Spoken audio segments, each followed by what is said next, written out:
Voilà, on est aujourd'hui le mardi 7 décembre, le 30 qui se lève.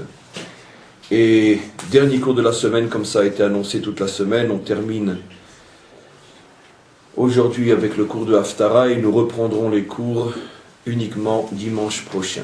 En tous les cas, on est dans la Haftara de notre paracha Vaïgash. La Haftara se trouve dans le prophète Ézéchiel, le chapitre 37. C'est une Haftara extrêmement connue, très belle, qu'on a déjà souvent évoquée dans différents cours parce que c'est une Haftara modèle, c'est-à-dire son message est un message modèle puisqu'il parle de la délivrance finale et en particulier, il parle de la reconstruction, du retour à l'unité de notre peuple après l'exil.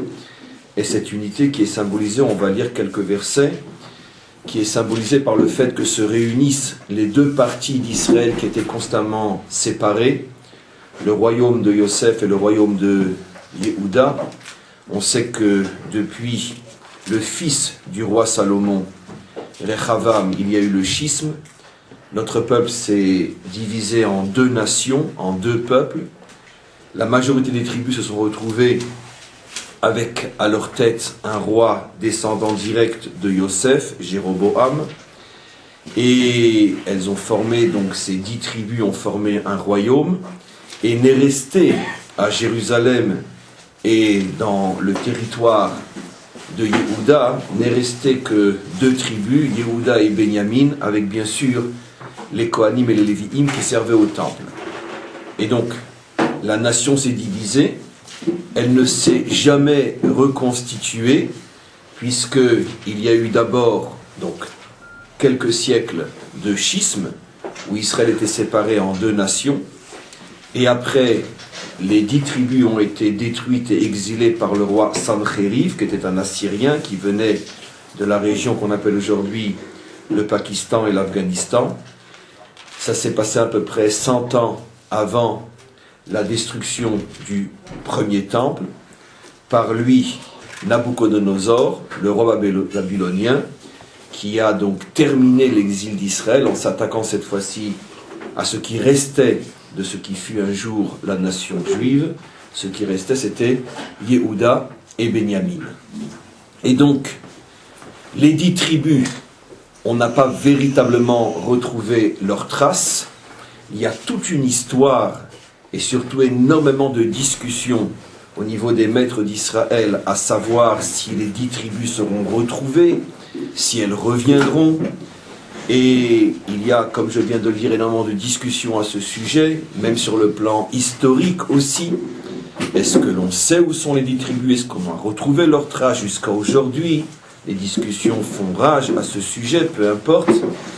Mais en tous les cas, il faut savoir, comme je l'ai dit et comme je le redis, car c'est très important de le dire, que quoi qu'il en soit, même si les 10 tribus exilées par le roi Sancheriv ont disparu par l'assimilation, de toute façon, les 10 tribus en tant que telles n'ont pas disparu. Pourquoi? Parce que quand on arrivera à ces passages dans la suite de nos cours sur la Bible, on s'apercevra que la Torah dit clairement que même à l'époque du schisme, après que la frontière soit véritablement fermée, parce que les différents rois du royaume d'Israël ont empêché de plus en plus que puisse se faire la réunion entre les 2 royaumes et punissaient de mort ceux parmi les 10 tribus qui essayaient de passer la frontière pour rejoindre le territoire de Yehuda et surtout pour se rendre au temple.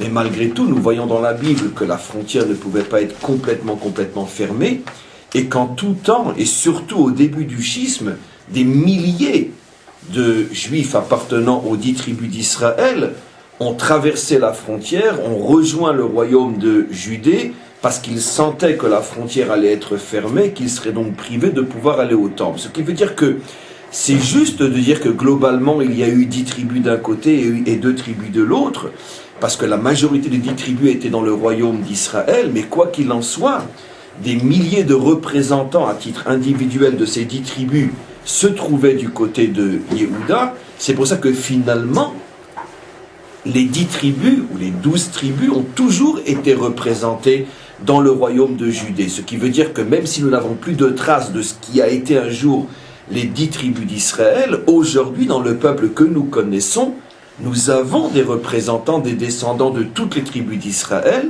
simplement que très vraisemblablement, la tribu majoritaire ou les 2 tribus majoritaires sont Yehuda et Benyamin, mais sur les 14 millions ou 12 millions de juifs vivant aujourd'hui, il y a sans doute, enfin il y a pas sans doute, il y a évidemment donc des centaines de milliers de juifs appartenant aux autres tribus, simplement que nous ne savons pas de quelle tribu nous sommes. Ce qui veut dire donc que le peuple juif, avec ses 12 tribus, n'a pas disparu.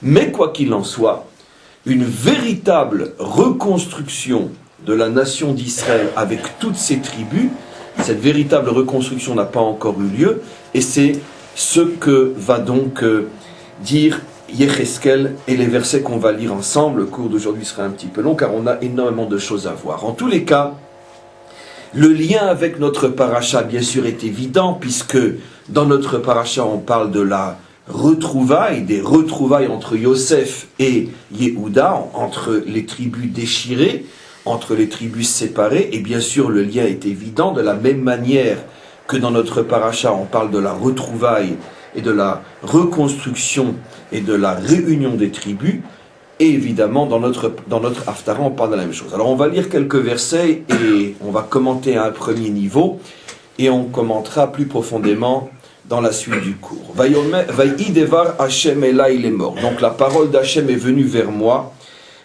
Ézéchiel, Yecheskel, et voici ce qui m'a été dit. Ve'ata ben Adam kar lecha etz echad. Toi, le fils de l'homme, c'est le seul des prophètes d'Israël qui est appelé le fils de l'homme, une des raisons parce qu'il était l'une des réincarnations célèbres de Adam Arishon. Et la Torah fait allusion à cela en l'appelant Ben Adam, le fils de Adam. Et on lui dit donc, Kar lecha etz echad, prends un morceau de bois, Urtov alav le Yehuda ve levne Israël chaverav, et tu marqueras sur ce morceau de bois le nom Yehuda, ainsi que en dessous du nom Yehuda, et tous ceux qui sont ses amis, qui font allusion donc à cette partie d'Israël qui est restée avec la tribu de Yehuda. Velakar etz echad, et tu prendras un autre morceau de bois. Urtovalav et marque-y le Yosef, marque le mot Yosef sur cet autre morceau de bois.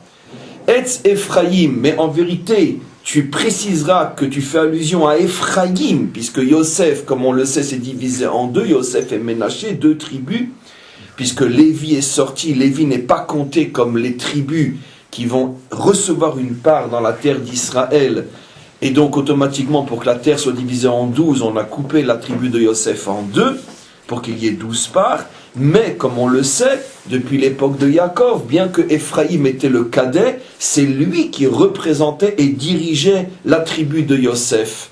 Et donc c'est pour ça que quand on parle de Yosef, dit le verset, on fait surtout allusion à Ephraïm. D'ailleurs le premier roi des 10 tribus d'Israël était un descendant direct, fils après fils de Ephraïm et non de Ménaché.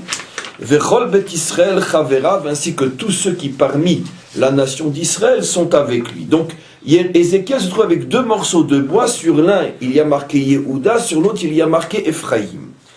Ukravotam echad el echad, rapproche-les l'un près de l'autre. En vérité, tous les commentaires, le Radak, le Malbim, font remarquer que ici il n'est pas dit exactement que, comme je viens de le traduire, que c'est Yecheskel qui va rassembler ces 2 morceaux, mais il est dit qu'ils vont se rassembler ces 2 morceaux, et le Malbim, entre autres, dit que c'est clairement un miracle qui s'est passé dans sa main. Il n'a fait que poser les 2 morceaux dans sa main, et les morceaux se sont rassemblés. De toute façon, la fin du verset prouve que c'est un miracle, puisqu'ils ne sont devenus qu'un seul morceau de bois. En tous les cas, Ukravotam echad el echad, mets-les l'un à côté de l'autre, les etz echad, et ils deviendront un morceau de bois. Et c'est ce qui s'est passé, les 2 morceaux de bois sont devenus un seul morceau de bois.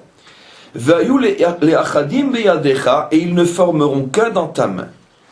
Ou ka'asher yomru elecha bnei amecha lemor, et lorsque les enfants de ton peuple te demanderont, Allo tagid lanu ma elela, qu'est-ce que cela signifie? On sait que les prophètes, on le verra en son temps lorsqu'on verra les prophètes, plus en détail, que les prophètes toujours accompagnaient leur prophétie par un acte physique qui venait, on pourrait dire, illustrer la prophétie et surtout son sens. Et donc, quand ils verront les enfants d'Israël, ces deux morceaux de bois se rapprocher, ils demanderont, mais qu'est-ce que cela signifie? Daber alehem, écoutez bien, tu leur diras la chose suivante. Ko amar Hashem Elokim, voici ce que dit Dieu. Ine, ani, ine, et voici. Ani lokeare et etz Yosef asher biad Ephraim. Un jour viendra où je prendrai le bois de Yosef qui est le bois d'Ephraïm. Veshifte Israël chaverav et toutes les tribus qui sont avec lui. Venatati otam alav et etz Yehuda, et je placerai sur le bois de Yosef, je placerai le bois de Yehuda. Vasitem le etz echad, et j'en ferai un seul bois. Ve'ayu echad beyadi, et les deux bois ne seront qu'un seul bois dans ma main. C'est-à-dire, le verset continue, je saute un petit peu. Ine ani lokear et bene Israël mi ben agoyim. Écoutez bien, rien que ce que je vais commenter à un premier niveau est déjà extrêmement intéressant. Viendra un jour où je prendrai les enfants d'Israël du milieu des peuples, Asher al-Husham, là où ils se trouvent. Vekibatzti otam, je les rassemblerai. Misaviv, de partout. Ve'eveti otam eladmatam, je les ramènerai sur leur terre. Vasiti otam les goy echad, et j'en ferai un seul peuple, Baaretz, dans la terre d'Israël, comme c'est marqué Be'are Israël, dans les montagnes d'Israël, ou Meler echad yelechulam, il n'y aura qu'un seul roi sur eux, les Meler, velo hiu od les shne goyim, et ils ne seront plus comme deux peuples, velo yechatsu od les shte mamlechot od, et ils ne seront plus comme deux nations. Veloïtamu od, écoutez bien la suite. Veloïtamu od begilulehem ou beshikutsehem. Et ils ne se rendront plus impurs, ils ne se souilleront plus dans l'idolâtrie. Ou bechol pishehem, et dans toutes leurs fautes. Veoshati otam mikol mojvotehem. De tous les endroits où ils ont fauté devant moi, j'irai les sauver. Veti arti otam, je les purifierai. Veoyuli les am, ils seront mon peuple. Vani laem l'Elohim, et je serai leur Dieu. Ve'avdi David melech alehem, et David, mon serviteur, régnera sur eux. David, bien sûr, il s'agit du Mashiach. Veroe echad yelechulam, il sera un berger unique pour tous. Et il fera en sorte qu'ils observent ma loi. Ils s'installeront sur la terre que j'ai promis à mon serviteur Yaakov. Et ils y resteront pour l'éternité. Et David, mon serviteur, sera à leur tête. Vekarati lahem brit shalom, et j'établirai avec eux une alliance de paix, brit olam, une alliance éternelle. Veirbeti otam, je les multiplierai. Venatati et mishkani betocham, je mettrai mon temple au milieu d'eux. Veaya mishkani alehem, et je résiderai au-dessus d'eux. Veaiti lahem l'Elohim, je serai leur Dieu. Veema yuli le'am, ils seront mon peuple. Dernier verset. Veyadou agoyim, et enfin tous les peuples sauront qui a ni Hashem mekadesh et Israël, que c'est moi Dieu qui sanctifie Israël, beyot mikdashi betocham leolam, lorsqu'ils verront que mon sanctuaire est au milieu d'eux pour l'éternité. Donc des versets on ne peut plus clairs, des versets qui parlent de la délivrance finale d'Israël, où Israël revient sur sa terre, où Israël est enfin purifié, nettoyé de l'idolâtrie, de toutes ses fautes. Enfin, il retrouve à sa tête le descendant du roi David qui est le Mashiach. Enfin, le temple pour l'éternité se trouve au milieu de lui, la présence divine au-dessus de lui, on va expliquer tout de suite. Et tous les peuples sauront enfin que je suis Dieu qui sanctifie le peuple d'Israël. Alors, ce qui est extrêmement important de mettre en évidence ici, avant de rentrer beaucoup plus profondément dans le texte, c'est de voir tout le ta'alir, tout le processus. Tout le processus de reconstruction morale et spirituelle d'Israël commence par le fait que d'abord le peuple juif est réuni en un peuple. Ce qui veut dire que tout celui qui voit ces versets comprend très bien que la véritable raison pour laquelle Israël a été dispersé, la véritable raison pour laquelle Israël est idolâtre, la véritable raison pour laquelle Israël faute, la véritable raison pour laquelle Israël a perdu sa terre, il a perdu son temple, il a perdu la présence divine au-dessus de lui. Tout ça commence par le fait qu'Israël est divisé.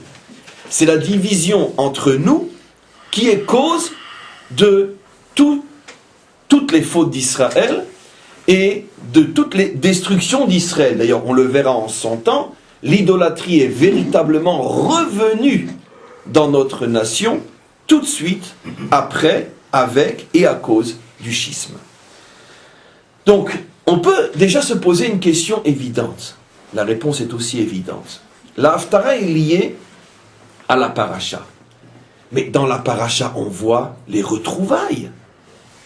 Donc, s'ils se sont retrouvés déjà depuis 3000 ans, Yehuda et Yosef, comment se fait-il que la Haftara nous dit que les retrouvailles ne se passeront qu'à la fin de l'histoire? La question est une question enfantine, tellement elle est évidente.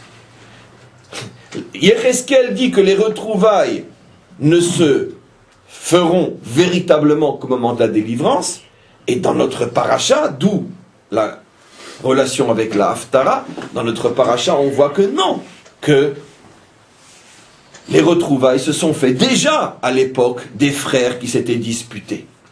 Alors bien sûr, la réponse est évidente.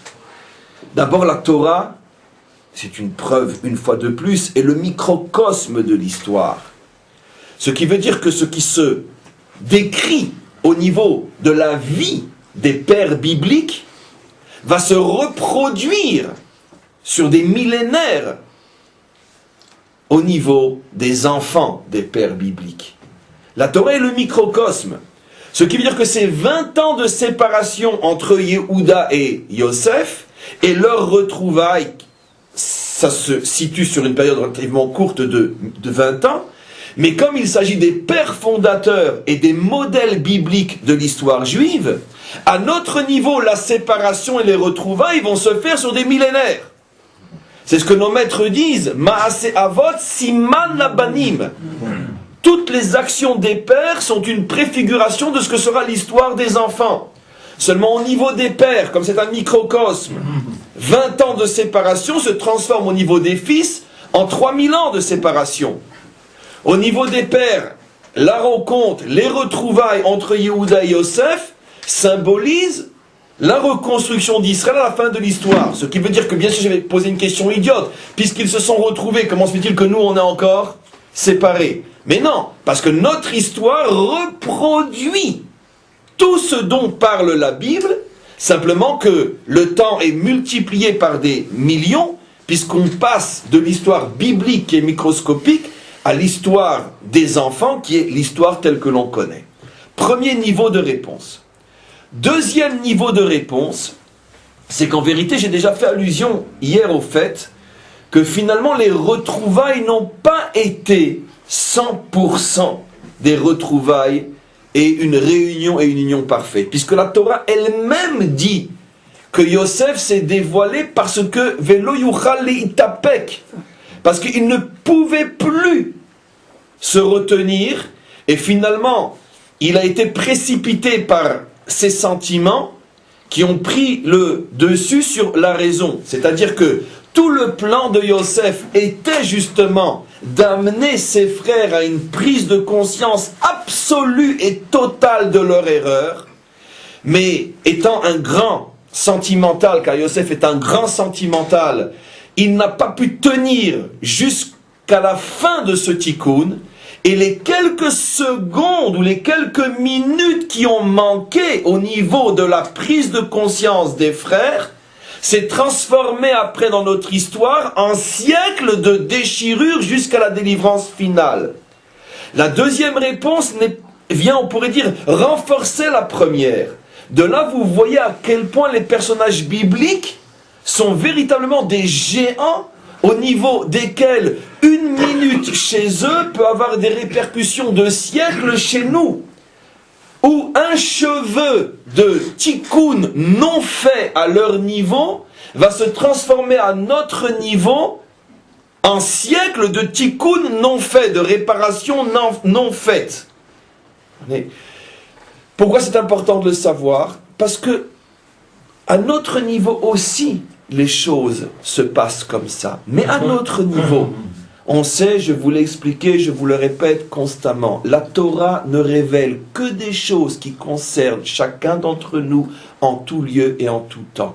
Simplement, ce qui change, c'est la dimension quantitative de la révélation, mais pas son aspect qualitatif. C'est-à-dire que dans son essence, toute notion reste vraie. Simplement qu'au niveau des pères, ça prend des proportions quantitatives énormes, puisque 20 ans de séparation chez eux vont se transformer en millénaires de séparation chez nous, mais qualitativement, tout ce qui est vrai pour eux est vrai pour nous. Ce qui veut dire que quoi? Que de la même manière que l'on comprend chez eux, que lorsque tu ne vas pas jusqu'au bout d'une prise de conscience par rapport à une erreur commise, c'est quelque chose qui va rester en toi et qui de toute manière va ressurgir d'une manière ou d'une autre. Ce qui n'est pas réparé, n'est pas évacué, c'est là, ça reste et ça ressurgit. Comme dans un problème, je ne sais pas pourquoi je donne cet exemple, peu importe, un problème de plomberie, où tu as une fuite quelque part, mais tu n'as pas trouvé exactement d'où vient l'eau, tu as beau reboucher d'un côté et repeindre d'un côté, l'infiltration va réapparaître de l'autre. Il n'y a pas de 99 ou 98% de réparation, où la réparation est totale, où de toute manière elle finit par ressurgir. Et donc c'est ce qui s'est passé au niveau de Yosef et de Yehuda. Eux n'ont pas été jusqu'au bout de la prise de conscience, ça ressurgit dans l'histoire. C'est vrai aussi à notre niveau. Toutes les erreurs que nous avons faites dans notre vie, tout ce qu'on a laissé en plan, tout ce sur quoi on a passé l'éponge en se disant « Allez, c'est pas grave, on tourne la page ». Il n'y a pas de page tournée dans l'existence. Il n'y a que des pages bien écrites ou des pages qui te réexposent à la figure un jour ou l'autre. Il n'y a pas de page tournée. C'est-à-dire que tôt ou tard, l'homme est reconfronté à un problème qu'il a laissé traîner. Et si tu ne le résous pas aujourd'hui, il reviendra demain et il reviendra demain. On ne peut pas fuir la réparation. Le judaïsme, la Torah a une vision extrêmement, on pourrait dire, contraignante, mais justement parce qu'elle est authentique sur, on pourrait dire, la réparation morale d'un homme. Il n'y a pas de grâce chez nous. Il n'y a pas de forfait gratuit chez nous. Il n'y a pas d'assurance vie chez nous. Il n'y a pas de prise en charge. Tout ce qui a été fait doit être réparé. Dans cette vie, dans une autre, aujourd'hui, demain. Tu laisses 1% sur les 100%, 1% non réparé. De toute façon, tu devras le réparer. Donc c'est déjà quelque chose qui est extrêmement important. De comprendre que finalement, on a intérêt à ne pas fuir une difficulté. On a intérêt à ne pas fuir une prise de conscience, parce que si tu fuis la prise de conscience, de toute façon, elle reviendra d'une autre manière et à un autre moment, et tu ne pourras pas, tôt ou tard, échapper à la reconstruction et à la réparation.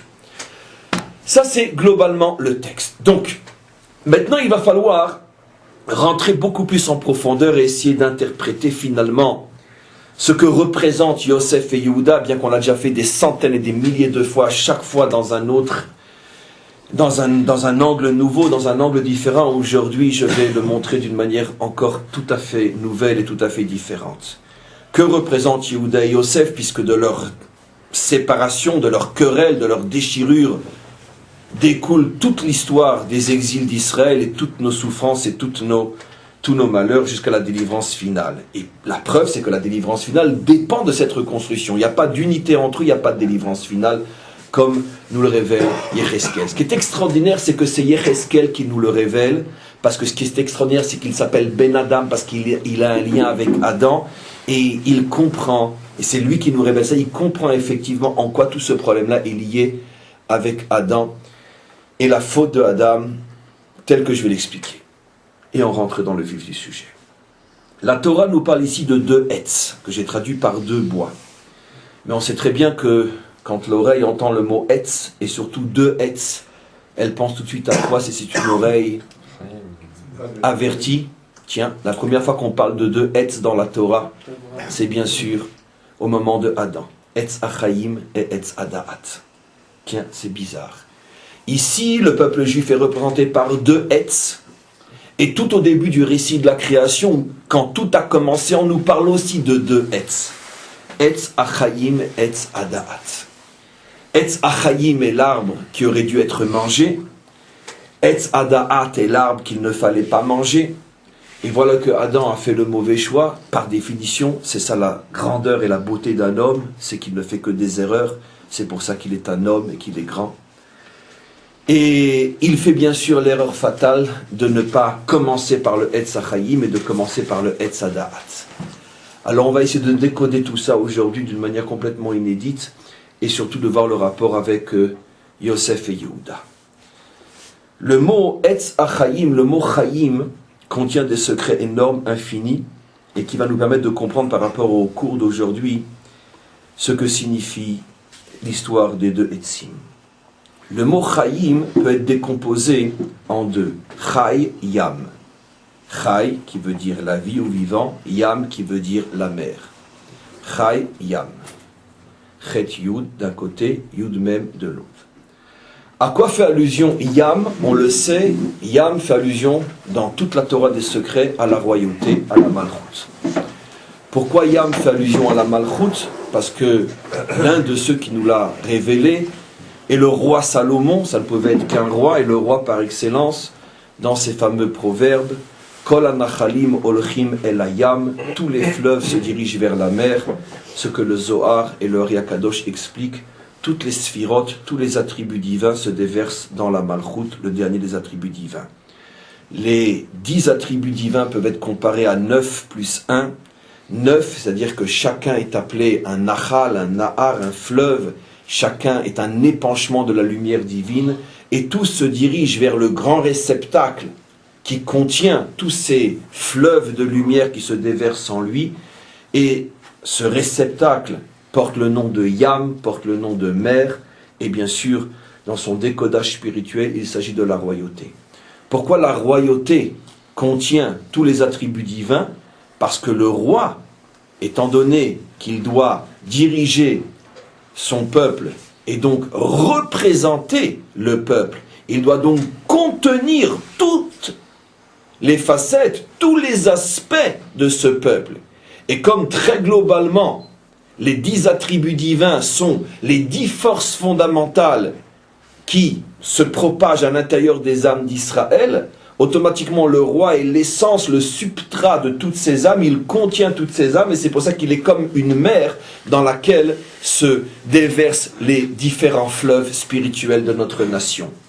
Et c'est pour ça d'ailleurs que il est appelé donc mer, comme on a expliqué dans la mesure où tout se déverse dans la mer. Donc dans le nom Chayim, qui est donc Etz Achayim, on retrouve Yam qui fait allusion donc à la Malchut. Et à quoi fait allusion Chay?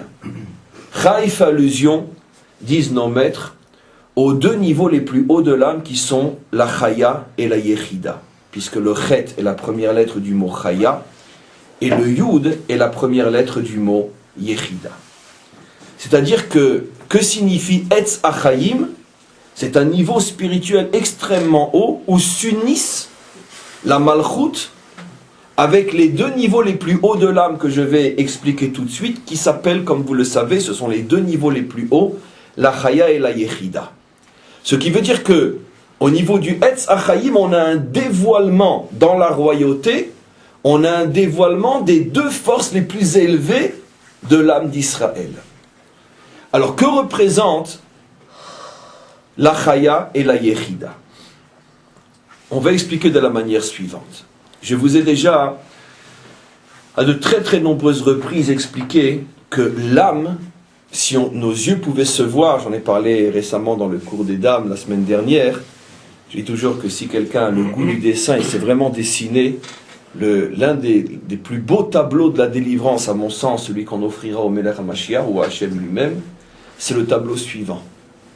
Un homme à l'intérieur d'une bulle, et de cette bulle sort quelque chose qui rentre en lui. Ça, c'est un homme.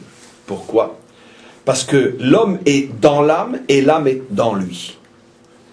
Il y a toute une partie de l'âme qui entoure complètement l'homme, et par rapport à cette partie de l'âme, l'homme est encore comme un fœtus dans le ventre de sa mère, mais de cette boule, de cette enveloppe lumineuse qui est l'âme extérieure, sort un fin faisceau qui rentre à l'intérieur de l'homme et qui se propage dans toutes les parties de son corps. Ça, c'est un homme complet. Il est dans l'âme et l'âme est dans lui. Maintenant, il est clair que la partie qui est à l'extérieur, dans laquelle lui se trouve, est infiniment plus puissante que la partie contractée qui se trouve à l'intérieur de lui. Je ne vais bien sûr pas tout expliquer, c'est même honteux d'avoir besoin de le dire, je ne vais même pas expliquer l'ombre de l'ombre, mais très globalement, qu'est-ce que signifie ce dessin? Ce dessin qui est une réalité, véritable, ce n'est pas une métaphore, c'est véritablement ce que l'on est chacun d'entre nous. Cela signifie que, on pourrait dire que l'essentiel de toutes les forces spirituelles qui sont données à un homme, l'essentiel est encore à l'extérieur de nous. C'est tellement puissant que ça ne peut pas encore rentrer en nous, c'est nous qui sommes dedans. Et ce qui rentre en nous pour l'instant n'est qu'un fin faisceau de ce potentiel énorme qui est encore à l'extérieur de nous. Pour les anciens, les vétérans de ces cours, vous savez très bien que ces deux dimensions portent un nom, qui sont le cave et le makif. La lumière qui entoure, la lumière circulaire, dont on a parlé dans d'autres contextes déjà, et le cave, la lumière linéaire. Donc un homme est à la fois dans le circulaire, et il est à la fois l'enveloppe du linéaire. C'est une autre manière de parler de ces deux notions fondamentales. Maintenant, le problème c'est qu'un homme standard, moi et vous, vous et moi, on a une double difficulté. C'est que d'abord, nous n'avons absolument pas conscience que nous avons des possibilités qui sont complètement au-dessus de nos limites. Nous n'avons pas conscience. Il faut malheureusement des fois une grande épreuve ou un moment extrêmement particulier pour que tout d'un coup l'homme va développer, dévoiler en lui des forces surnaturelles par rapport à ce qu'il pensait être sa nature, bien sûr. Une guerre, un danger, une épreuve, une souffrance, des chocs qui font que tout d'un coup l'homme va se rendre compte qu'il est un héros. La plupart des véritables héros de l'histoire humaine ne savaient pas 5 minutes avant de le devenir qu'ils en étaient. En vérité, on est tous des héros. Le problème, c'est que pour prendre conscience qu'on est un héros, il faut malheureusement l'agression extérieure qui va tout d'un coup me connecter à cette puissance qui est à l'extérieur de moi, qui m'appartient, qui est mon potentiel, mais que je n'ai pas encore rentré en moi. Je me connecte à ce potentiel et tout d'un coup je deviens un héros. Et dès l'épreuve finie, je redeviens un nul. Et donc, c'est pour ça que dans la vie de tous les jours, un petit bobo nous fait pleurer, un petit découvert à la banque, on s'affole, une petite vexation, on sort de nos gonds, parce qu'on est des nuls. Et tout d'un coup, le même nul que nous sommes dans la vie de tous les jours, confronté à un danger, peut arriver à faire des choses qui vont lui donner la décoration du champ d'honneur ou je ne sais quoi. C'est pas une contradiction. Tous les héros sont des nuls et tous les nuls sont des héros. Le problème, c'est que dans la vie de tous les jours, on est complètement déconnecté de cette lumière qui nous entoure. Première difficulté. Deuxième difficulté, c'est que même par rapport à la lumière qui est en nous, nous n'en connaissons pas et nous n'utilisons pas tout le potentiel non plus. C'est-à-dire que la lumière qui est en nous, c'est ce qui est déjà en moi et que je pourrais exploiter. Je suis très loin de l'exploiter aussi. Donnons un exemple simple dans la vie de tous les jours. Chacun d'entre nous naît avec une nature dans laquelle brille la mida de Chesed. Écoutez bien ce que je veux dire. Ne commencez pas à besoin de dormir parce que le cours va être très long aujourd'hui, parce que c'est le dernier cours de la semaine. Donc, chacun d'entre nous naît avec un potentiel Chesed. Il n'est pas le même d'un homme à un autre. Par exemple, pour moi, pas moi, parce que c'est moi qui parle. Pour moi, par exemple, donner 1/10 de ce que je gagne, je n'éprouve aucune difficulté.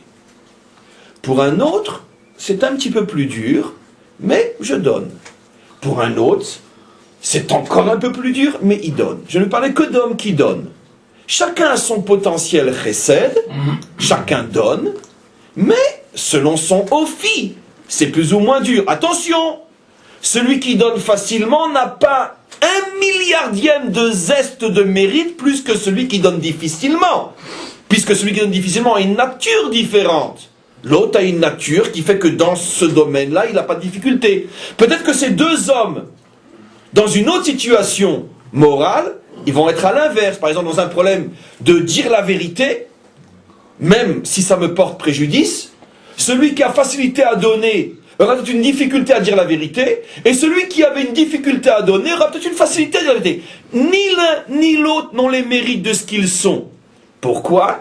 Ils ont des natures morales et spirituelles qui font que dans ce cas-là, ils fonctionnent comme ça, et dans ce cas-là, ils fonctionnent différemment. Posez la question, j'en supplie, ne la posez pas, mais je la pose pour vous, tellement elle est évidente. Alors, quel est le mérite ? Ben, le mérite, c'est au moins d'utiliser à bon escient les forces que Dieu t'a mis en toi. Parce que tu pourrais aussi utiliser ces forces-là pour autre chose, pour faire des bêtises.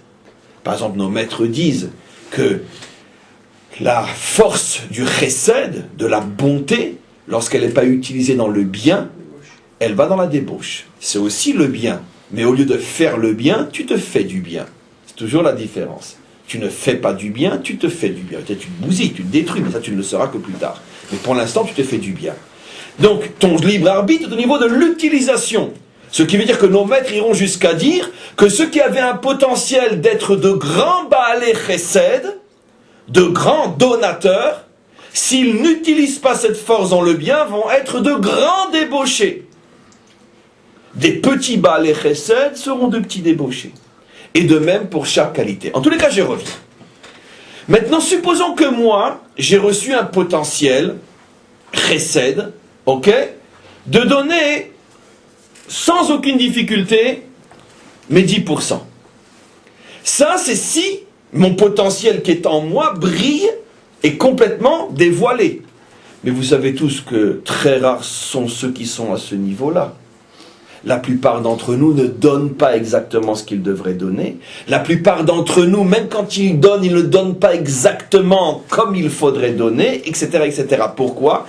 Parce que même ton potentiel n'est pas exploité jusqu'au bout. Alvaï qu'on arrive dans tous les domaines à exploiter au moins notre potentiel en nous jusqu'au bout. Je ne parle même pas du potentiel qui est à l'extérieur de nous, qui signifie que je vais au-delà de mes limites. Comprenez ce que j'explique ? On a donc deux étapes morales.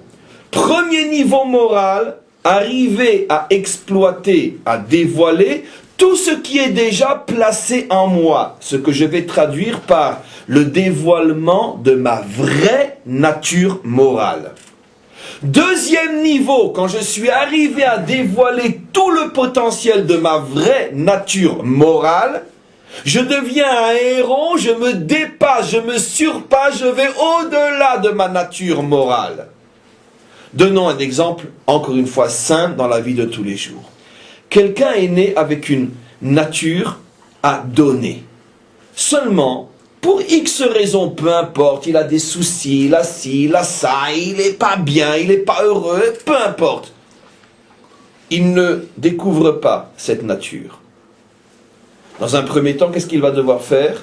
C'est se débarrasser de tous les obstacles, de tous les voiles qui l'empêchent d'abord de savoir qui il est véritablement. C'est la première parole que Dieu adressera au premier juif. Lech lecha, va vers toi. Déjà parviens à savoir qui tu es. Parce que le problème, c'est que 150% d'entre nous vivons étrangers à nous-mêmes. Nous ne savons même pas qui nous sommes. Nous nous sommes préfabriqués une identité qui n'est pas nous, à cause de nos fautes, à cause de notre paresse, à cause de notre insouciance et notre inconscience. On vit avec un imposteur, c'est pas nous. Donc déjà savoir qui je suis, être sûr que je suis en possession de tout mon potentiel moral et spirituel naturel. Après, l'homme doit arriver à un niveau encore beaucoup plus haut, qui est la connexion avec la lumière extérieure. Est-ce que je suis capable aussi de me dépasser, de me surpasser, d'aller au-delà de ma propre nature morale et spirituelle ? Ça, c'est le deuxième niveau. Le premier niveau s'appelle la chaya, et le deuxième niveau s'appelle la yechida. Vous avez une explication simple, pour ceux qui ne dorment pas encore. de ce qu'est la chaya et la yechida. La chaya, c'est le niveau d'âme qui me permet de retrouver, de dévoiler et de diriger tout le potentiel naturel, moral et spirituel que Dieu a mis en moi. Vous imaginez que c'est déjà un niveau inimaginable. La yechida, c'est être capable de dépasser même ma super bonne nature pour rentrer dans le monde de la surnature. Je dirais dans un langage plus proche de nous que la chaya, c'est l'homme parfait et la yechida, c'est l'homme plus que parfait. Très bien. Le parfait, le plus que parfait. Maintenant, 100% des hommes ne sont ni au premier niveau, et j'ose même pas besoin de dire le deuxième niveau. Donc, dans un premier temps, comment se fait la construction de l'homme? D'abord atteindre sa chaya, et après atteindre sa yechida. Qu'est-ce que c'est le Etz Achayim? Chay Yam. C'est l'arbre qui représente dans le dévoilement dans la Malchut des deux forces les plus hautes de l'âme, Chaya et Yechida, Chay. C'est-à-dire donc que au niveau du Etz Achayim, l'homme arrive à dévoiler tout le potentiel de son âme en lui et à l'extérieur de lui. Dans la vie de tous les jours, parce que c'est pas tous les jours qu'on peut être un héros, dans la vie de tous les jours, il vit au niveau du maximum de son potentiel naturel, et quand il est confronté à un moment, à une situation où il doit se dépasser, tout de suite il se dépasse. Il n'y a aucune hésitation. Il a la chaya et la yechida. Maintenant, c'est le niveau qu'on atteint au moment de la délivrance finale, où on rentre dans ce monde du Etz Achayim. En attendant, seuls les très grands justes arrivent à approcher, effleurer, atteindre, chacun à son niveau, ce niveau-là. C'est clair que ne peut s'appeler un juste que celui qui est au niveau de la chaya et de la yechida. Après, c'est une question de combien tu es dans la chaya, combien tu es dans la yechida, mais globalement, c'est de ça qu'on parle. Mes amis, quel est le rapport, quelle est la relation avec Yosef et Yehuda? Yosef incarne la chaya et Yehuda incarne la yechida. J'explique. Yosef incarne la chaya, c'est-à-dire que Yosef est le symbole biblique, au niveau des personnages bibliques, de l'homme qui arrive à exploiter jusqu'au dernier zeste d'exploitation toute sa nature spirituelle et morale. Il n'a rien laissé d'inatteint. Il a dévoilé en lui toutes les forces qui se trouvent dans un homme. C'est pour ça qu'il est appelé tzaddik. Tzaddik signifie qu'il est arrivé au maximum, tzaddik dans le sens de tzedek, il est arrivé au maximum de ce qu'on peut atteindre. Par contre, Yehuda incarne le chassid. Chassid dans le sens essentiel du terme. C'est la différence qu'il y a entre tzaddik et chassid. Yehuda incarne la yechida, c'est-à-dire l'homme qui est capable d'aller au-delà de sa propre nature. C'est-à-dire pas seulement dévoiler tout le potentiel que j'ai en moi, mais atteindre des forces qui me dépassent complètement. La différence qu'il y a entre chassid et tzaddik dans le sens profond du terme. Le tzaddik va jusqu'au maximum de ce qui lui est donné d'atteindre. Le chassid dépasse le maximum, il est au-delà d'eux. C'est la différence d'après nos maîtres dans le Shema Israël entre Bechol Nafshecha ou Bechol Meodecha. Bechol Nafshecha signifie de toutes les forces de ton âme. Bechol Meodecha signifie au-delà des forces de ton âme. Yosef, Yehuda, Tzadik, Chassid. C'est pour ça que le roi David dira dans les psaumes Oshie'eni Hashem, sauve-moi Dieu. Qui chassid ani, forcément, le plus illustre représentant de Yehuda va s'appeler chassid et non tzaddik. Et vous avez quelque chose d'extraordinaire dans le mot chassid. Dans le mot chassid, vous le décomposez en deux. C'est chas yad, qui est la valeur numérique de Chaim et David. Comment? Chas, c'est Chaim, 68, Yad, c'est David, 14. Ce qui veut dire que Chassid Ani signifie que David est arrivé à dévoiler toutes les forces de l'âme qui sont représentées par la Chaya et la Yechida. C'est pour ça qu'il est appelé Chassid, car le Chassid est celui qui arrive, bien sûr, à la Chaya, mais qui arrive au-delà de la Chaya à la Yechida. C'est pour ça que dans Chassid, vous retrouvez une allusion à David, Yad, mais vous retrouvez aussi une allusion à Chaim, Chas, 68, pour dire qu'il a atteint la Yechida aussi. Donc vous avez compris maintenant où se situent les deux personnages, Yehuda et Yosef. Yosef est celui qui est parfait, et Yehuda est celui qui est plus que parfait. Vous allez me dire, alors c'est forcément Yehuda le plus grand. Non. Vous allez maintenant comprendre la querelle entre eux. Le problème c'est que quand je vois l'heure, je me dis que j'aurais mieux fait de ne pas commencer à comparer, parce que 1000 heures ne suffiront pas. Vous allez maintenant comprendre la différence entre eux. Chacun a un avantage et un inconvénient. L'avantage de Yosef, c'est pour ça qu'il est appelé Yesod, c'est qu'il est stable. Vous savez mes amis que rien n'est plus usant, fatigant, insupportable que le quotidien. Le quotidien use avec ses répétitions constantes. Et c'est tellement dur dans le quotidien de rester toujours un homme parfait. Parce que le quotidien use. Dans les grands moments, c'est plus facile d'être grand parce que ça ne dure pas longtemps.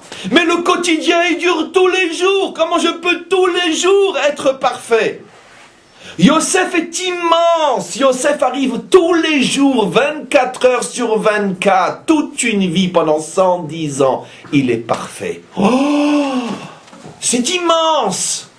Immense. Parfait dans la constance. Il s'appelle Yesod, stabilité. C'est géant.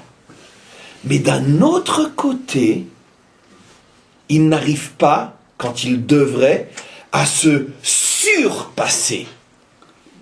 On va le voir en un mot, que j'ai déjà répété 10 fois et que maintenant j'explique. Velo yuchal le itapek. Il n'a pas pu se retenir. Quand Yosef a atteint sa limite sentimentale, il a craqué. Il s'est retenu avec la femme de Potiphar. Comment? C'est retenu. Parce qu'il n'avait pas atteint sa limite. C'est vrai, c'est une excellente question. Il s'est retenu avec la femme de Potiphar, mais parce qu'il n'avait pas atteint sa limite. Je veux dire, que Dieu nous protège, mais entre vous et moi, je veux dire, bon, c'est pas l'épreuve suprême, hein, je veux dire, un morceau de chair, bon. C'est pas l'épreuve suprême.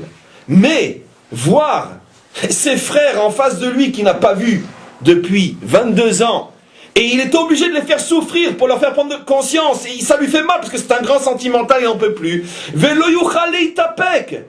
Ça ne serait jamais arrivé à un Yehuda une chose pareille. Lo yuchale itapek.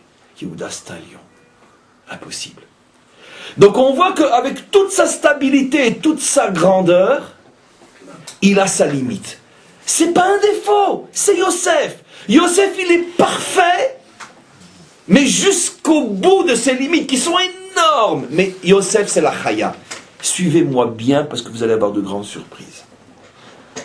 Donc, il a un côté énorme, géant, devant lequel Yehuda s'effondre, tellement c'est grand, c'est qu'il est parfait dans le quotidien.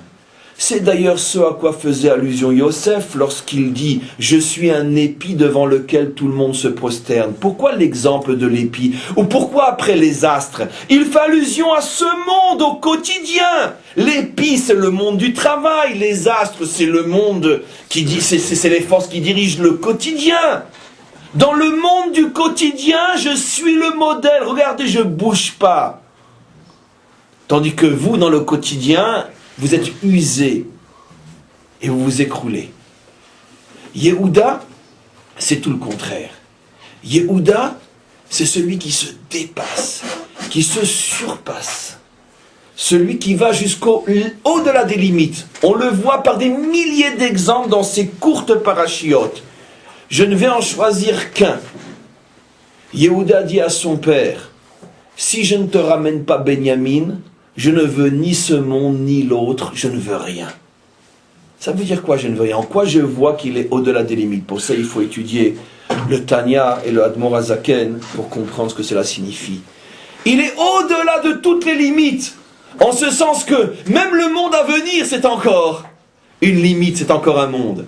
Ça veut dire que je ne veux rien, ce monde, ces mondes, ni celui-là, ni l'autre, rien ne m'intéresse. Pourquoi? Parce que je suis collé à toi, Hachem, à un tel niveau que je me fous des mondes, et de celui-là et de l'autre. Je ne sais pas si vous avez tous compris ce que j'ai dit. J'ai juste une petite histoire pour vous illustrer ce que je veux dire, vous allez comprendre ce que c'est Yehuda. Vous savez, en Russie, il y a encore pas si longtemps que ça, trouver un hétrog pendant la fête de Sukkot, c'était plus difficile que de décrocher 3 milliards de dollars. Parce qu'il n'y a pas d'étrog en Russie. Quand arrive les Arba minimes, quand arrive la fête de Sukkot et qu'il faut prendre les 4 espèces dont l'étrog, où on trouve un hétrog en Russie. Et chaque année, c'était un calvaire pendant des millénaires, enfin pendant des siècles. Comment faire?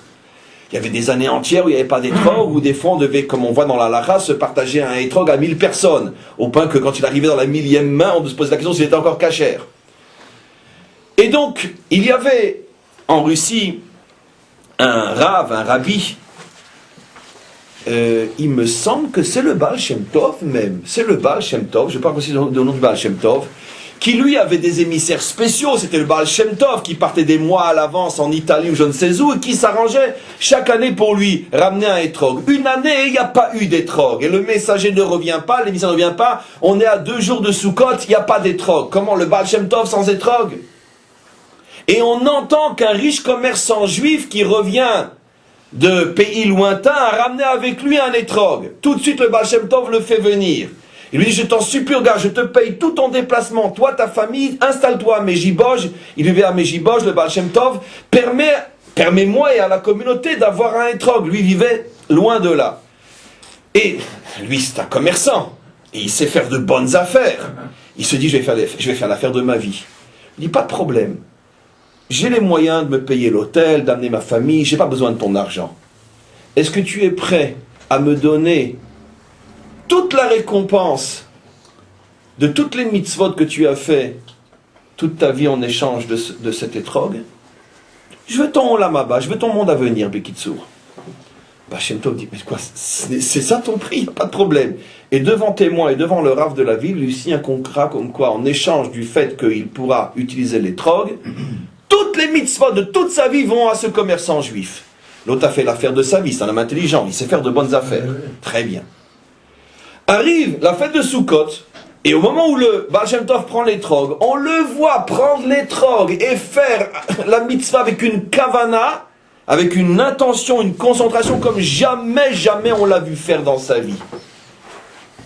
Bon, après, les élèves vont lui demander, mais Rabbeinu, tu sais de toute façon que tu n'auras aucune récompense sur cette mitzvah, tu l'as déjà vendue à l'autre. Pourquoi tu te concentres encore plus que tu ne t'es jamais concentré?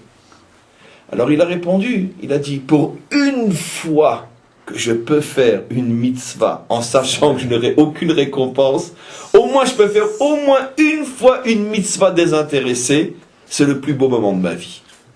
Ça c'est l'histoire chassidique. Mais on explique dans la chassidoute, en particulier dans les Rebbeim expliquent, le Baal HaTanya et d'autres, qu'en vérité, il y a plus profond derrière cette histoire. C'est que l'homme est à 2 niveaux.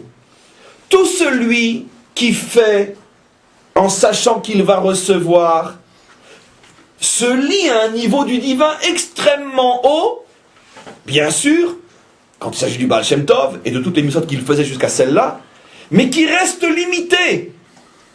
Mais quand un homme atteint un niveau où plus rien ne l'intéresse que le service divin, pour le service divin, il se colle à l'essence. Il échappe à toutes les limites qui le séparent de Dieu pour se coller et pour se fondre et s'inclure dans l'essence elle-même, qui est l'infini. Ça, c'est le niveau de Yehuda. Il dit à Yaakov, tu sais, il dit à son père, moi, ni ce monde, ni l'autre, ni aucun monde ne m'intéresse. Moi, je suis collé à l'essence de Dieu. Et d'où on le sait? Regardez le nom Yehuda. Dans le nom Yehuda, il y a toutes les lettres du nom divin. Plus une lettre, Dalet, qui veut dire la porte. Dalet. Yehuda est la porte qui s'ouvre sur l'essence de Dieu. Voilà. C'est ça le nom Yehuda. Il est collé à Dieu. Donc, cette attitude, ce Ophi, de Yehuda a un avantage sur Yosef, c'est que Yehuda, lui, il ne sait pas ce que c'est une limite. Yehuda est celui sur lequel il dit dans le Talmud, un roi, lorsqu'il voit une montagne devant lui, il la défonce. Et il continue son chemin. Et pourquoi il ne la contourne pas? Parce que si je suis roi, cette montagne n'est là que pour être défoncée. Et je n'ai... Ça c'est Yehuda. Mais d'un autre côté, Yehuda a le défaut de sa qualité, comme il ne vit que dans les super grands moments, dans la vie de tous les jours, avec le temps va, tout s'en va, l'usure. Et c'est pour ça que la Torah nous dit Vayered Yehuda me'et ehabra. Il s'est cassé la figure. Il est descendu. Parce que le quotidien est l'ennemi des rois et le héroïsme est l'ennemi des justes. Chacun a son problème. La grandeur du juste, elle est dans le quotidien. La grandeur du roi, elle est dans l'épreuve.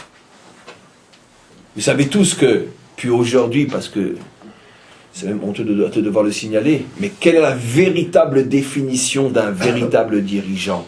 C'est pas forcément le plus intelligent de tous. La preuve, c'est que ses conseillers sont 100 fois plus diplômés que lui. Et lui-même n'agit qu'en fonction de ses conseillers. Alors pourquoi? La véritable définition d'un dirigeant, comme il y en a peut-être eu il y a quelques milliards d'années, c'est le seul domaine dans lequel les scientifiques ont raison, c'est des milliards d'années, c'est quelqu'un qui sait tenir les rênes au moment des pressions et des dépressions. C'est ça un dirigeant. On n'en a besoin que pour ça. Le reste, ça suffit, les polytechniciens et ceux qui sortent de l'école normale, ça suffit. On peut diriger un pays avec des gens qui sortent de Polytechnique ou de l'école normale, dans la vie de tous les jours. Mais comme la vie de tous les jours, elle ne dure pas tous les jours, c'est à ce moment-là que tu as besoin du dirigeant. C'est celui qui a le génie de trouver des forces que personne ne trouve au moment où il faut les trouver. Ça, c'est le roi. Donc chacun a sa qualité et son défaut. On comprend maintenant pourquoi Yehuda et Yosef ne se supportent pas. Parce que Yosef dit à Yehuda, mais t'es un instable toi. Tu ne brilles que dans les moments de pression. Et Yehuda dit à Yosef, t'es un moumou toi. Où tu es quand ça barde? Les deux ont raison. Le problème c'est que la vie elle est faite de stabilité et de dépression. Stabilité, dépression. Rappelez-vous les anciens cours sur la ligne, le cercle, la ligne, le cercle. C'est comme ça qu'on écrit l'histoire. Si j'ai pas les deux forces en moi, je suis fichu. Parce que si je suis un héros, je ne suis un héros qu'en temps de guerre. Et tous les héros, comme on le sait, qui ont brillé sur le champ de bataille, très souvent quand ils rentrent à la maison, ils deviennent des alcooliques. Mais c'est vrai, il y a des films, des milliers de films qui parlent de ce phénomène. Les héros de la guerre qui deviennent des alcooliques rentrés après à la maison. Mais pourquoi? Où est ton héroïsme? Je ne suis un héros que sur un champ de bataille, pas à la maison. Et vice-versa, etc. Donc, on comprend ce qui se passe. Yehuda est enraciné dans la Yechida, Yosef est enraciné dans la Chaya. Maintenant, quand on sépare l'un de l'autre, c'est la catastrophe. C'est pour ça que Chaya, Yechida forment le mot Chay, qui veut dire tu n'es vivant que si tu as les deux. Mais s'il t'en manque un, si tu sépares les deux, t'es mort. T'es mort, tiens, c'est l'autre arbre. On va voir tout de suite, l'arbre de la mort. Etz Achayim, c'est un arbre qui symbolise le fait que la Chaya et la Yechida sont réunies, que les deux dimensions, Yosef et Yehuda, sont ensemble. Ce sont les deux jambes, Yehuda étant la jambe et Yosef étant la jambe, qui devine, Yehuda étant la jambe, droite ou gauche, Yosef étant la jambe, droite ou gauche. Yehuda la jambe droite, bien évidemment, et Yosef la jambe gauche. Pourquoi? Parce que, bien évidemment, le quotidien est régi par le côté gauche et les grands moments sont régis, d'après les codages de nos maîtres, par le côté droit. Donc, c'est la jambe gauche et la jambe droite. Chay Yam. À ce moment-là, les deux forces qui sont la Yechida et la Chaya se déversent dans la Malchut. C'est le Etz Achayim. Mais quand tu sépares la Chaya de la Yechida, tu as la mort. Et on arrive maintenant à l'autre arbre. Etz Adaat Tov Vera. Qui est le Tov et qui est le Ra ici?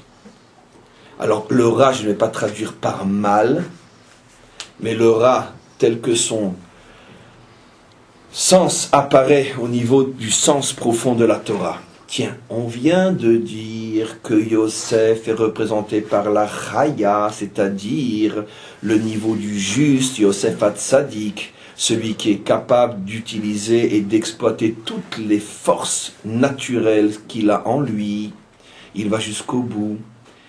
Mais le problème, c'est que quand Yehuda se sépare de Yosef, ou Yosef se sépare de Yehuda, chacun va se retrouver avec une qualité, mais aussi un grand défaut. C'est incroyable, comme Yaakov a vu ça.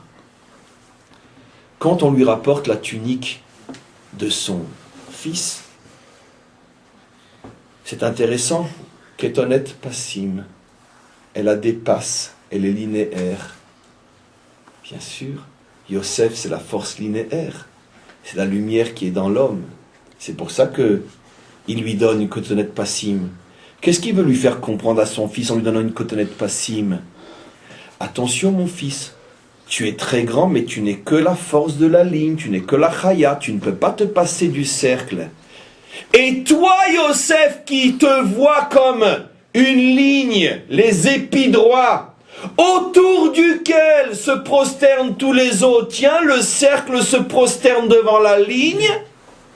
Attention, Yosef, c'est vrai que tu as une qualité que même la ligne a besoin de reconnaître. C'est ça le sens de la ligne qui se prosterne devant la du cercle se prosterne devant la ligne. Mais attention Yosef, tu ne peux pas te passer de la ligne. Fais attention de ne pas te mettre Yehuda à dos, tu as besoin de lui. Et quand finalement il se met Yehuda à dos et que Yehuda et lui se séparent, que va dire le père? Chaya Ra Achalato. Ceux qui n'ont pas les clés traduisent une bête sauvage l'a dévoré. Ceux qui ont les clés traduisent Yosef qui est la Chaya Ra'a, ça lui a causé du mal. Achalato, il s'est fait bouffer par sa propre mida. Chaya Ra'a. Bien sûr que Yosef est la Chaya. Qui le dévoile? C'est Yaakov qui dévoile que son fils est au niveau de la Chaya. Mais une fois que son fils s'est séparé de Yehuda, Chayara Achalato, il s'est fait manger par sa propre mida. Parce que le monde a été créé selon le principe de l'équilibre. Toute qualité seule bouffe celui qui porte cette qualité. Tu te fais bouffer par ta qualité. Si tu n'as pas la qualité contraire pour empêcher ta qualité de te dévorer. Alors maintenant on comprend c'est quoi Etz Adaat Tov Vera. Le Ra fait allusion à la Chaya et le Tov fait allusion à la Yechida. Pourquoi? Qui c'est qui est appelé Tov dans la Torah? Ben c'est David, Yehuda, bien sûr. Comment qu'il est appelé? Tov Ro'i. Il est appelé Tov dans la Torah. Pourquoi il est appelé Tov dans la Torah?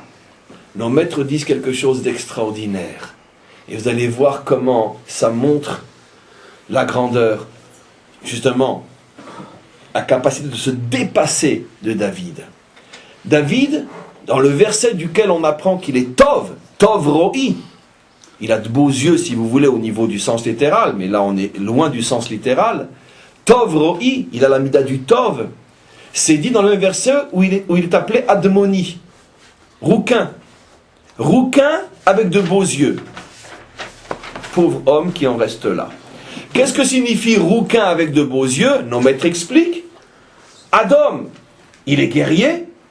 Mais Tov Ro'i, ce qu'il signifie, disent nos maîtres, qu'il ne se laisse jamais aller à sa nature, il ne fait ce que les maîtres d'Israël lui disent de faire ou de ne pas faire. Ce qui signifie que même lorsqu'il est en face de ses ennemis, et que sa nature devrait prendre le dessus et faire ce qu'un guerrier fait avec des ennemis, si le Sanhédrin ne l'a pas autorisé à le faire, il ne le fait pas. C'est ce que Dieu répondra à Shmuel. Quand Shmuel voit David, il dit, mais celui-là, il est comme Esav, il est sanguinaire. Hachem lui dit, non, il y a une différence. Ze oreg al da'at atzmo, ve ze oreg al da'at Sanhedrin. Esav se laisse aller à sa nature guerrière et lui soumet sa nature à la décision des maîtres d'Israël. Il est capable d'aller au-delà de sa nature, de la contrôler. Ce que Yosef n'a pas été capable de faire. Yosef, velo yuchal leitapek. Il n'a pas pu se contrôler. Et donc on voit qu'effectivement, le Etz Adat Tov Vera, c'est lorsque la Yechida est séparée de la Chaya est séparée de la Yechida. Hachem dit à Adam, ne mange pas de cet arbre. Ça veut dire ne rentre pas dans un système représenté par des qualités non unies, des qualités désunies. Car si tu n'es pas uni, tu es désuni. C'est un pluriel extraordinaire en français. Désuni. Quand il n'y a plus un, il y a plusieurs. Désunis. Et donc ne rentre pas dans ce système. Et bien sûr, évidemment, sinon ce n'aurait pas été un homme. Il a fait le mauvais choix, et c'est ce qui a permis de commencer l'histoire. Et ce qui veut dire quoi? Ce qui veut dire que tout le problème de l'homme est justement d'arriver à réunir Yosef et Yehuda en lui, réunir la Chaya et la Yechida, de retrouver le Etz HaChaïm, et c'est pour ça que l'âme s'appelle aussi Chaïm, Nishmat Chaïm. Qu'est-ce que c'est l'âme? L'âme, c'est la réunion de la Chaya et de la Yechida, la réunion de Yosef et de David, la réunion de la bonne nature et de la surnature. Maintenant, on comprend que ce que j'ai expliqué au niveau de la racine des choses va se retrouver dans l'histoire à tous les niveaux. La Chaya qui est au départ la nature de Yosef et la Yechida qui est la nature de Yehuda, tant qu'elles sont ensemble, elles sont les forces de la délivrance. Mais lorsqu'elles sont séparées, elles vont devenir les forces de l'exil. Pourquoi? Parce que la Chaya va donner toutes les catastrophes de l'exil, Chaya Ra'a, et la Yechida aussi va donner toutes les forces de l'exil. Donnons un exemple simple. Après, vous pourrez construire, compléter par des milliards d'autres exemples. La Chaya va donner, entre autres, la laïcité, le pragmatisme, le matérialisme. La Yechida va donner, entre autres, l'utopie, le mysticisme, le fanatisme aussi. Pourquoi? Puisque la Yechida, c'est la force du dépassement. Mais le dépassement, lorsqu'il n'est pas géré, peut devenir aussi une utopie, peut devenir aussi du mysticisme, peut devenir aussi du fanatisme, puisque le fanatisme est l'expression même de l'utopie. C'est parce que je crois en quelque chose d'irréalisable que ça me rend fou et méchant et je détruis tous ceux qui me rappellent que mon rêve est irréalisable. C'est ça le fanatisme, ou l'intolérance, qui est la même chose. Mais d'un autre côté, la Chaya, qui est justement le fait de descendre au niveau de la nature humaine et ne pas se dépasser, se contenter d'être bien selon la nature humaine, quand cette notion descend dans l'histoire, ça va devenir le pragmatisme, le matérialisme, la logique. Je ne crois que ce que je vois. Et vous comprenez aussi la raison pour laquelle ces parachiotes sont toujours lus à Hanouka. Les Grecs sont du côté de la Chaya ou de la Yechida? Ben de la Chaya, bien évidemment. Et les Kohanim de l'époque, ils étaient du côté de la Chaya ou de la Yechida? Ben de la Yechida. Me'atim, Rabbim beyad Me'atim, Giborim beyad Chalashim.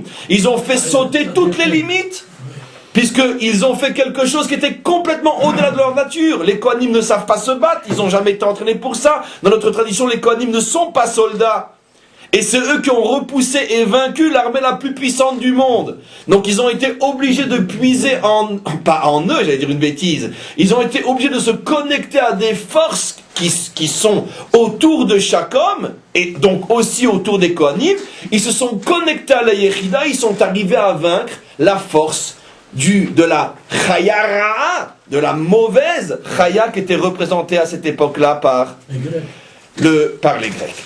Je terminerai maintenant juste, laissez-moi encore quelques secondes, en mettant tout de suite en évidence et en complétant et terminant le cours de la manière suivante. Vous remarquerez quand vous lirez la fin de la Haftara, une anomalie extrêmement intéressante, c'est que le roi David, qui est ici le Mashiach, qui sera à la tête de notre peuple, est décrit de 3 manières différentes, verset après verset. Il est décrit d'abord comme étant Meler, après Roé et après Nassi. Vous verrez 3 versets qui se suivent. Meler, roi, Roé, berger, Nassi, qui veut dire élevé et élévateur. L'inso. Je traduis d'après le Malbim. Pourquoi un président en hébreu moderne s'appelle Nassi? Parce qu'il est le plus élevé du peuple. Seulement, heureusement qu'on a le Malbim, parce que en traduction française, on nous dit il est le plus élevé, Nassi. Mais en traduction juive, la vraie traduction de Nassi, c'est celui qui est nocé, celui qui élève. Il ne s'agit pas seulement d'être le plus élevé de tous, il s'agit d'être capable de celui qui élève. Alors maintenant, comment? Étendard qui est en haut. Et c'est pour ça que Nassi aussi se termine par les 2 lettres Yud Aleph, le 11, qui fait allusion à ce qui est au-dessus des 10 sphirotes. Laissez-moi juste terminer. Pourquoi David, ou le Mashiach, est appelé Meler, Roé, Nassi? Ça fait allusion justement au fait que David incarne la Yechida. Il est d'abord Meler, dans le sens que il s'impose à Israël, et comme il s'agit de la délivrance, et au monde, mais il n'est pas que quelqu'un qui s'impose, il est aussi Roé, il indique une direction, il est aussi berger, c'est déjà plus haut que Meler.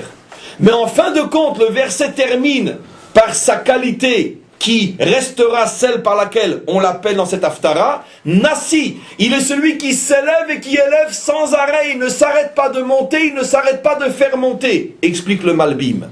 Yechida, il n'y a pas de limite. Il est Nassi, nocé ou menacé. Il monte et il fait monter. Vous remarquerez aussi qu'à la fin de cette Haftara, on nous dit quelque chose d'absolument incroyable. Je mettrai mon Mikdash en vous et mon Mishkan au-dessus de vous. Je lis, verset, l'avant-dernier verset. Venatati et Mikdashi betocham. Je mettrai mon sanctuaire à l'intérieur de vous. Et l'avant-dernier verset. Veaya Mishkani alehem. Et mon Mishkan, mon sanctuaire en traduction simple, sera au-dessus de vous. Alors pourquoi le Mikdash est en nous et le Mishkan au-dessus de nous? Vous comprenez bien sûr, après qu'un cours pareil, ce à quoi ça fait allusion. Le Mikdash, c'est la sanctification du type Yosef, elle est à l'intérieur de nous. Le Mishkan, c'est la sanctification du type Yehuda, elle est au-dessus de nous. Ce qui veut dire qu'au moment de la délivrance vont se dévoiler les 2 forces qui vont sans arrêt, et le verset dit Le'olam, pour l'éternité nous accompagner, une force de sanctification intérieure et une force de sanctification extérieure. Yehuda et Yosef. Ce qui veut dire que même après que le Mashiach qui vient de Yehuda se dévoile, la dimension de Yosef n'a bien sûr pas disparu. Elle est complètement à l'intérieur de nous et elle s'incarne par le Mikdash, ce qui veut dire que le 3e temple que nous attendons nous dévoilera la lumière de Yosef, mais seulement le chidouche incroyable que dit cette Haftara, c'est que le 3e temple, c'est pour ça qu'il sera éternel, ne sera pas comme les 2 premiers où il n'y a que le temple en nous. Il y aura au-dessus du temple et au-dessus de tout Israël, car c'est marqué Alehem sur tout Israël, une aura spirituelle, qui est la dimension de la Yechida de Yehuda, qui élève constamment et le temple et le peuple vers l'infini. Et c'est pour ça que ça va durer. Quand il y a le chibour des 2, ce qu'on appelle le makif et le sovev, le cave et le sovev. C'est Menorah et Hanouka, paradoxalement. C'est la Menorah et la Hanouka, bien sûr. Mais évidemment, la Menorah, c'est la dimension de Yosef. La Hanoukia, c'est bien évidemment la dimension de Yehuda. C'est aussi la semaine dernière, la Menorah, c'est Yosef. La fiole qui est au-dessus, c'est Yehuda. Toutes ces notions sont liées. Ce que nous devons savoir, et c'est le mot de la fin, c'est que finalement, ce cours est une conclusion sur Hanouka, sur tous les cours précédents, sur tout ce qu'on a dit hier aussi. Et c'est le dernier cours de la semaine aussi, comme on l'a expliqué. Et en tous les cas, à notre niveau, puisqu'on est encore pendant la fête de Hanouka, et on arrive maintenant dans les jours les plus importants de Hanouka, surtout le 8e jour, comme je vous l'ai dit, 8e jour où se réunissent le 7 et le 8, c'est-à-dire Yosef et Yehuda, le Kav et le Makif, la Chaya et la Yechida, le Hay Amiti, le 8e jour de Hanouka, donc demain, puisqu'aujourd'hui, ce soir on est le 7e, demain on est le 7e, enfin vous m'avez compris, donc après-demain, on va recevoir véritablement en cadeau toutes ces forces qui ont été expliquées dans tous les cours qui ont été donnés depuis quelques temps. C'est-à-dire que, bien sûr, on va le recevoir parce que nous accomplissons cette mitzvah, on va le recevoir, ça va être en nous, et après, tout le travail du juif de fête en fête, c'est d'exploiter, de mettre en évidence toutes les forces qu'il reçoit dans cette fête. Donc on aura eu au moins le mérite pendant cette fête d'expliquer ce qu'on fait et ce qu'on reçoit, lié au haftarot, lié au parashiot. Et maintenant, on n'a plus qu'à savoir que surtout, bien que ça se fait déjà depuis 7 jours, mais surtout, le 8e jour, on va recevoir la totalité de la Chaya et de la Yechida, du Chay, et à ce moment-là, c'est à nous de le faire entrer dans le Yam, dans l'océan qui est la Malchut, pour redécouvrir en nous le Etz HaChaim, qui est Nishmat Chaim, qui est finalement la force de la délivrance. Amen. Vechen Yeh.